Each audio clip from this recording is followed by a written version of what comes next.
What's up everybody, welcome back to the channel. So for today's video, I'm doing a follow-up on the game room tour that I did a couple weeks ago.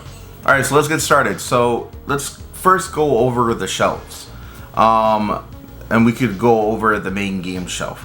That cabinet is something that I got from IKEA. And you know how IKEA, they do weird names where they name their cabinets, like they give them actual names.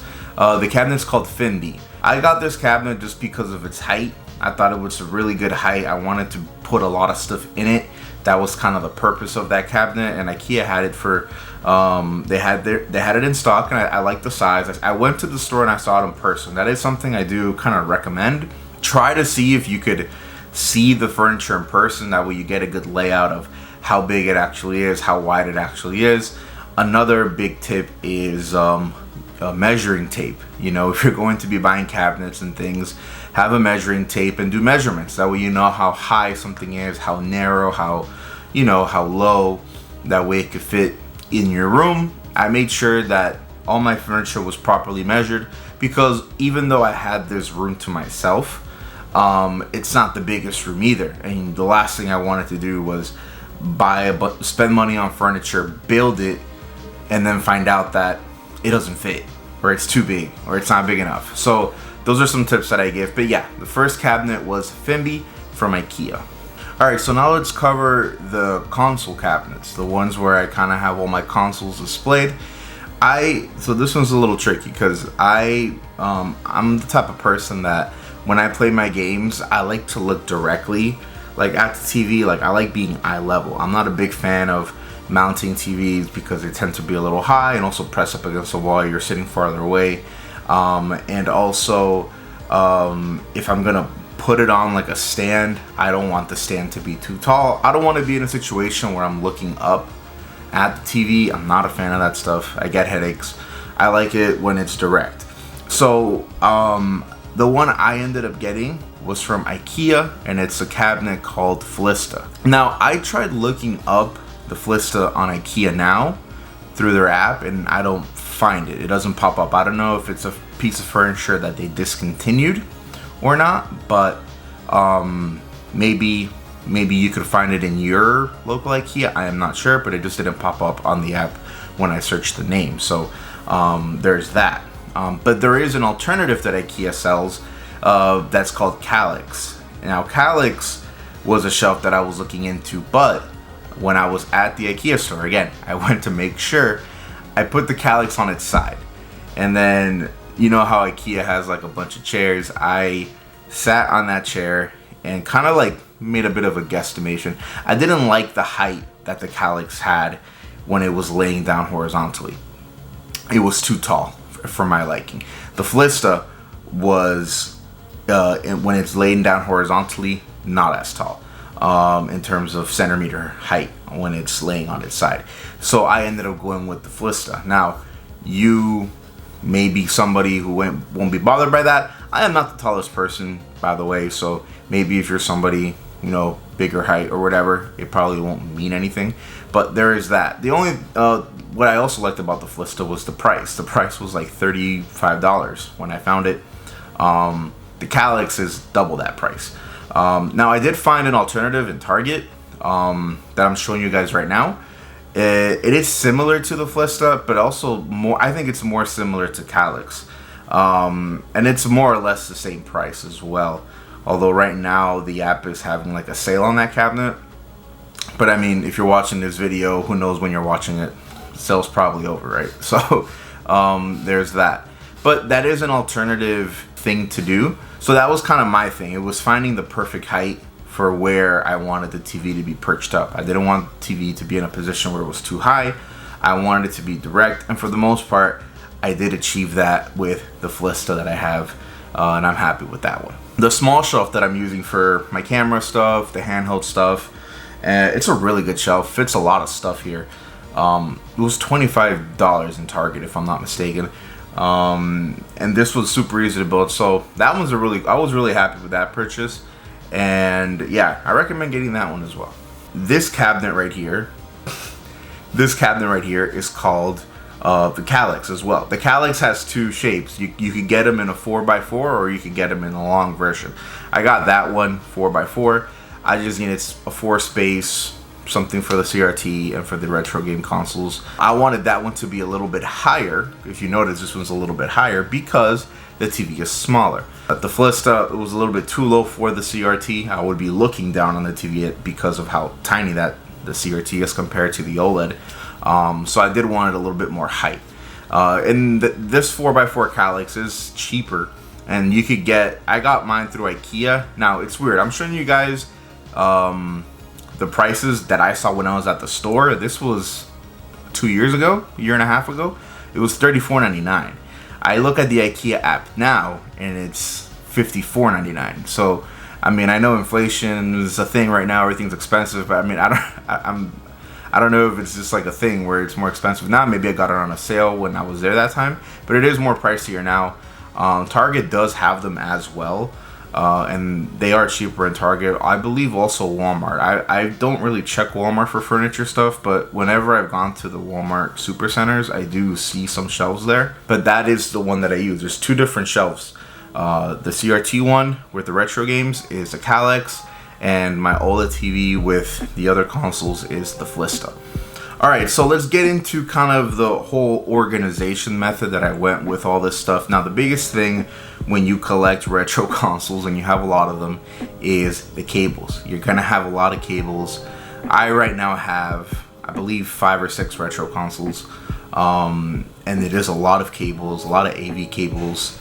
You know, so to me it was a challenge in trying to figure out how I was going to organize certain things. So what I did was I used white duct tape, and what I did was I created little loops behind the cabinets. Because the cabinets themselves are white, the tape blended in, and it took a while. Like, I spent about a whole day doing this because of just how tedious, you know, organizing cables can be.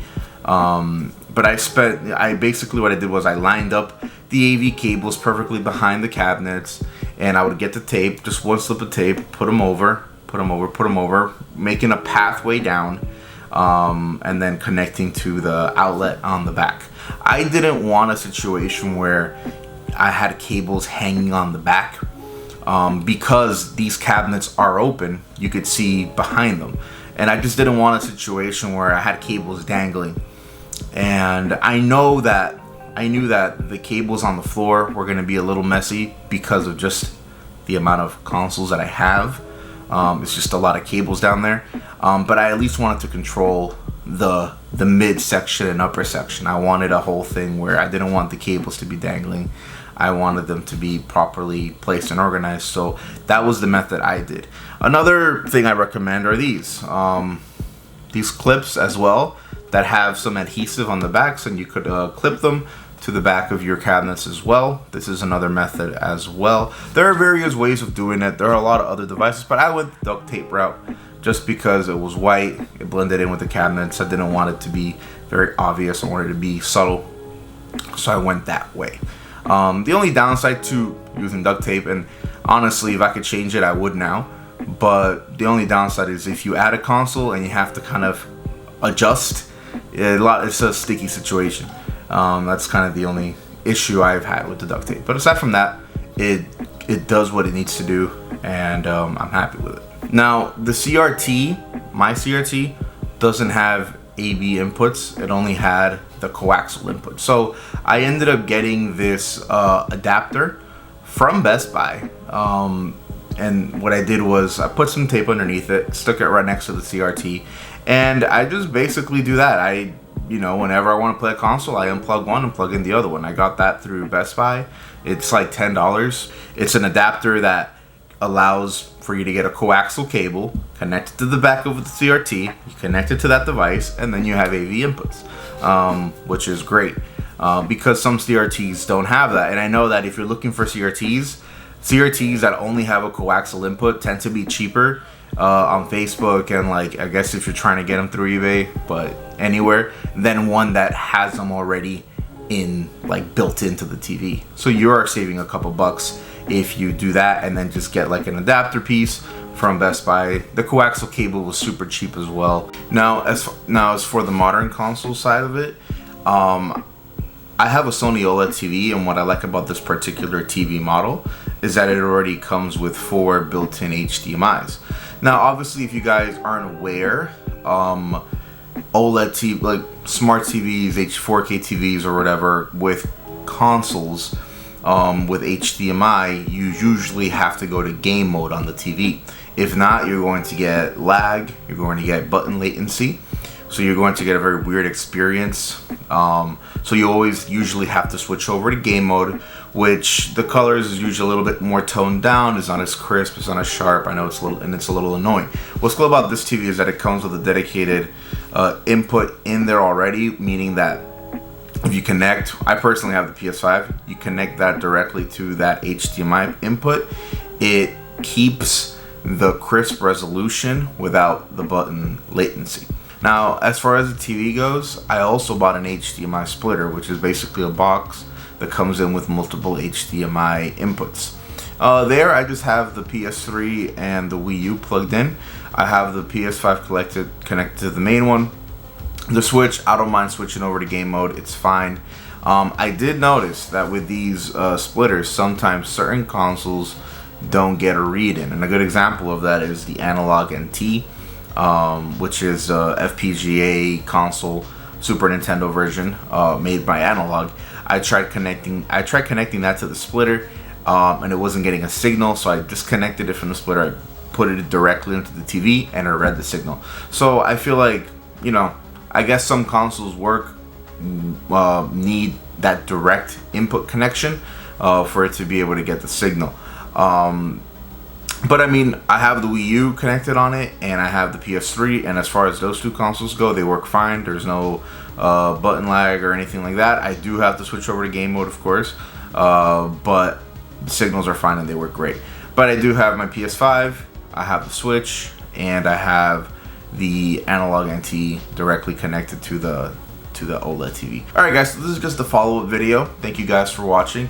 Really, this was just something for me to kind of give extra info on some of the stuff that I got, shelves and stuff like that. Everything else was just kind of my way of approaching things. You may have a different way, you may have a different idea. This was just something to kind of help you all on the right and kind of go and, you know, start off somewhere for those that haven't started, and just to kind of do a little bit of follow-up, because I did want to include all this info in the original video, but the video was already pretty long. I didn't want it to be longer, so I just kind of wanted to dedicate this video to that stuff as well. Again guys, thank you all for watching. Let me know down in the comments, what do you guys think? Any questions you may have, or any recommendations you may have for me, you know, that I could probably use. Maybe you know a better way to do cable management. Let me know. That's always, as far as retro game collecting goes and consoles, that is always the biggest thing to address. It's always cable management. Everyone has their own way of doing it. Either way, thank you all for watching this video. Like, subscribe, comment. You know, let's keep on, you know, helping this channel grow. It's been a lot of fun. And with that being said, thank you all for watching, and I'll see y'all next time.